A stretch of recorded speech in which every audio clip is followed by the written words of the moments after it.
smaller than this, and it's based on the Forerunner chassis.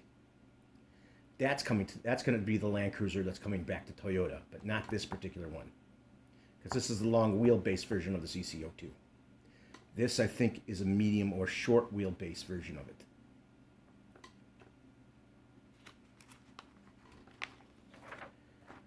Then we got new tanks. People who like tanks, Tamiya makes some of the nicest ones, even though a lot of people like Henlong because they shoot pellets and stuff like that. But a lot of Henlongs don't have the realistic of the recoil of the gun on it like Tamiya does. And of course there are hop-ups for these things too, but you know, tanks are very expensive from them.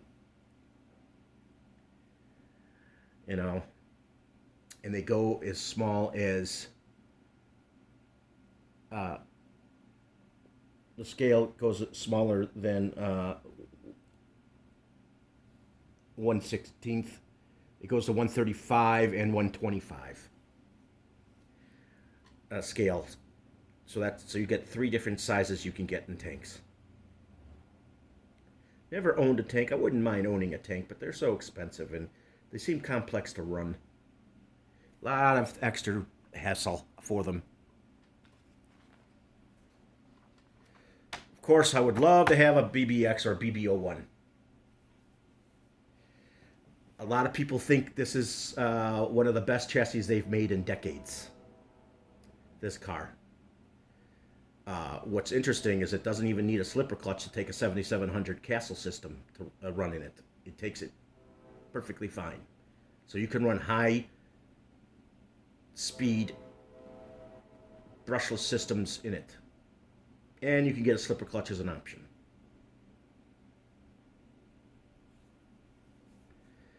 Of course, you got the blockhead versions of the Wild One and the Hot Shot 2, which was controversial. Believe it or not, the blue on the Hot Shot 2 is actually a different color blue than on the Wild One. So I've seen a lot of people also messing around with the BBX in so many different ways. So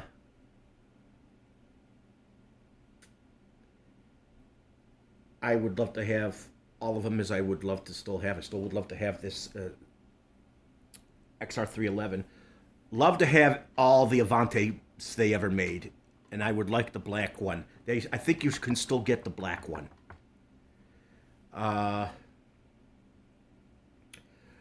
I would like to have a Thundershot too. There's also an extra wing that it comes with, but it doesn't need that wing. I think it looks better without that extra wing for this. A lot of people agree that this looks better just like this. So these are the cars that are still available. Believe it or not, this Candy Green Limited Edition is actually cheaper than this one. This was selling for under $100 not too long ago over the original one. I don't understand what the reasoning is for that, because I would think it costs more to make it like this with the colored body.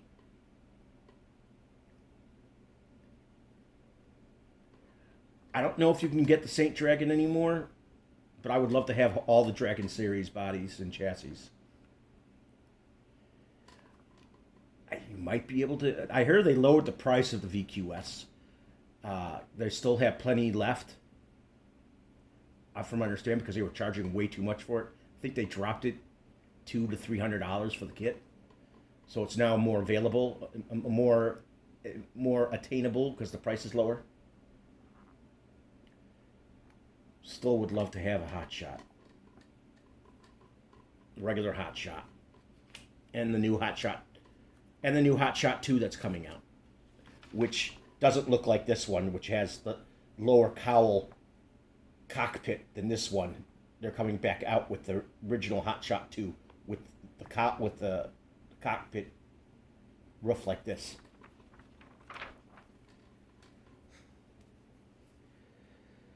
A lot of people loved them or hated them, the TD4 and the TD2. I wouldn't mind having them. but everybody knows I would love to have pretty much every Tamiya car ever made. So even extra colors of the lunchbox I'd like to have. I already have these two. And I have the metallic special. I would even like this one, the black edition of the pumpkin. Anything that changes up the vehicle to some point, I would like to have them.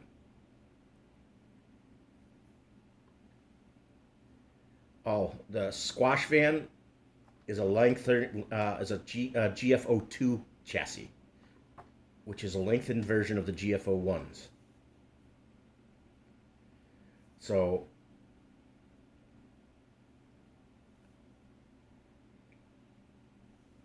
but after this year, oh, it's not showing. They stopped making the DT01. There is no more Mad Bull after this year, which I think is a mistake. They should have all the DT series cars still being made today. I was wrong for years about the Rising Fighter. Right there. Believe it or not, all it has is a DT01 gearbox, but it's on a Hornet Grasshopper chassis with a different front end and a different rear end, a different it's different swing arms and a different axle. And that, believe it or not, the last time I saw it was once going for under $100 for this. Now it's like a low 100s for that model. And then we got the TT02Bs, and then they got the BRs with all these added features on it. This, believe it or not, I heard it was going for $250, which is pretty good for all the extra stuff you get in it. I think it's less than $100 more than this one, which these go for under $200. So you get less than $100 extra dollars. You get everything. You get a lot of extra things and then some with it. And this is a better vehicle. It has carbon fiber towers for shocks. I haven't seems to come with aluminum topped and aluminum bottomed shocks. Let's see what it says about the dampers. Oh, they are all aluminum set dampers. So full aluminum dampers and carbon fiber on this.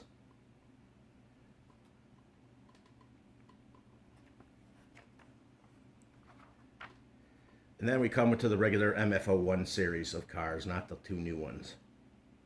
Medium length, short length, long length. I think this is a long length. And I think the other two I showed you are long length wheelbases. These are medium, this is medium, and this is short. And here's the other CC02s you can get on short to medium to long wheelbases.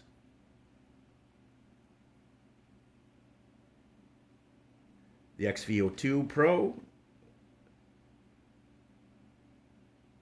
and the XV01.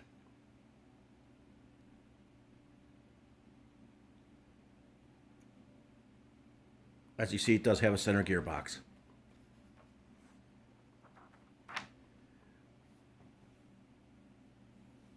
Believe it or not,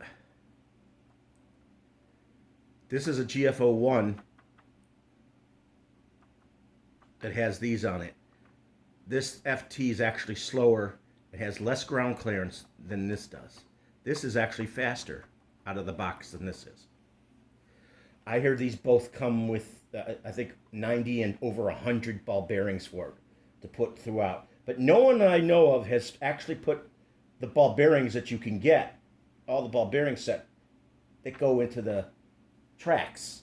If I was building one, I would have ball bearings in the tracks. And people say, well, that's kind of stupid because it gets all crudted up and stuff like that. Well, I want it to run as smooth as possible if I have to have it that way.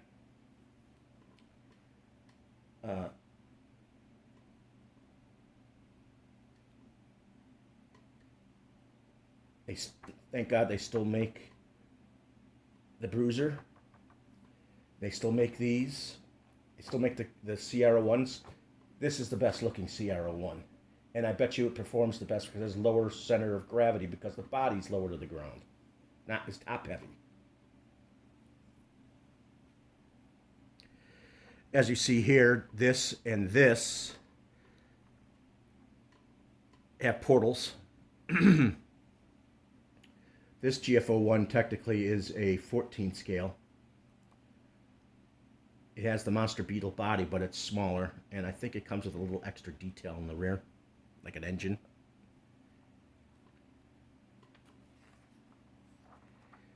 Here's the trucks. Here's the one that came out last year. This wheel goes up.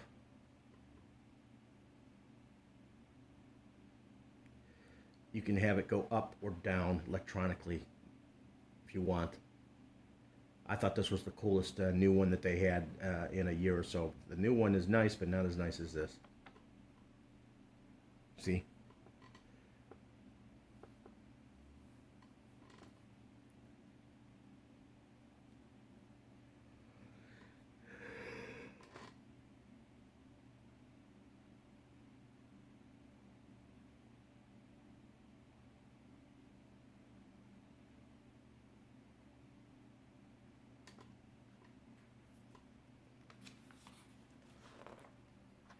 Here's some hop-up parts for the trucks.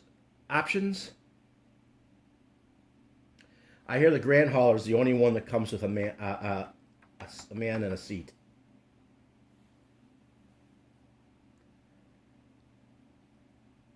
This was an optional part for most of the trucks. It didn't come with it if it was unless it was a Grand Hauler.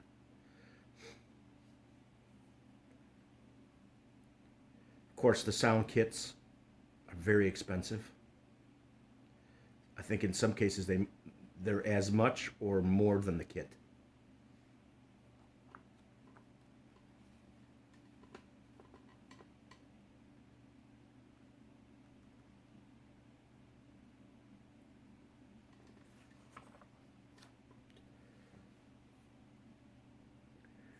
Still got the SW01 chassis, the 1/24th scale.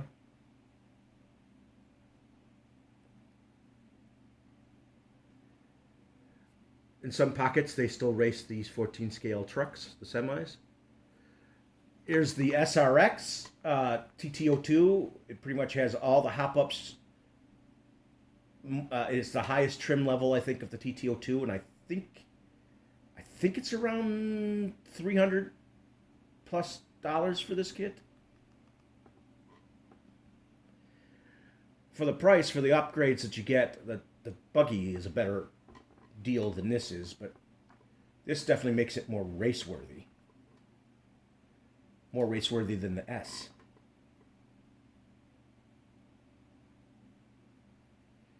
And here's the TA08 Pro, which is a lower trim level than the one I showed you previously.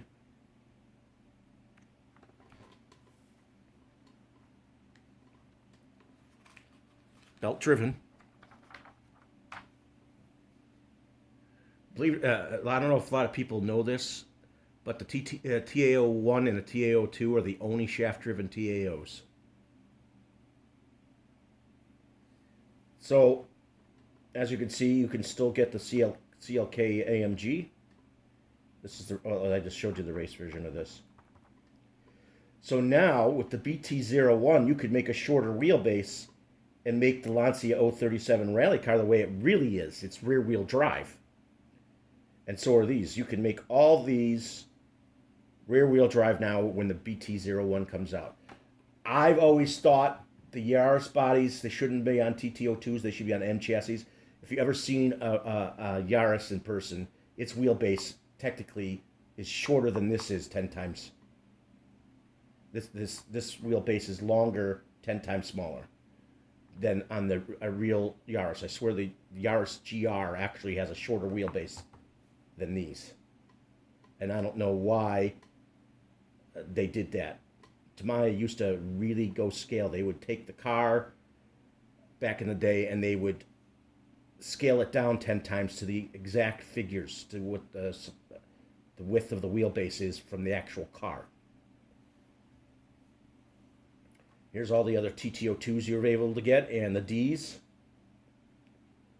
Now you can get when the BT01 comes, you can make that rear-wheel drive because the Senna is a rear-wheel drive car, the McLaren.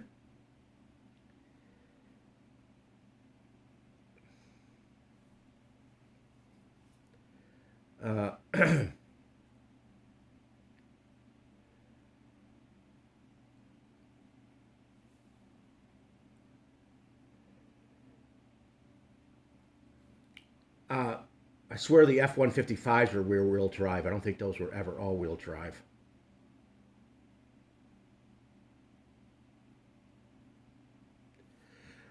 And when the BT01 comes out, you can make these the real, make them the real, make all these the real rear-wheel drive cars.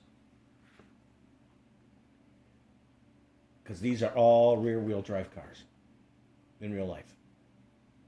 Same with this. If they bring this back, it could be on the right drivetrain. Same with this one and this one.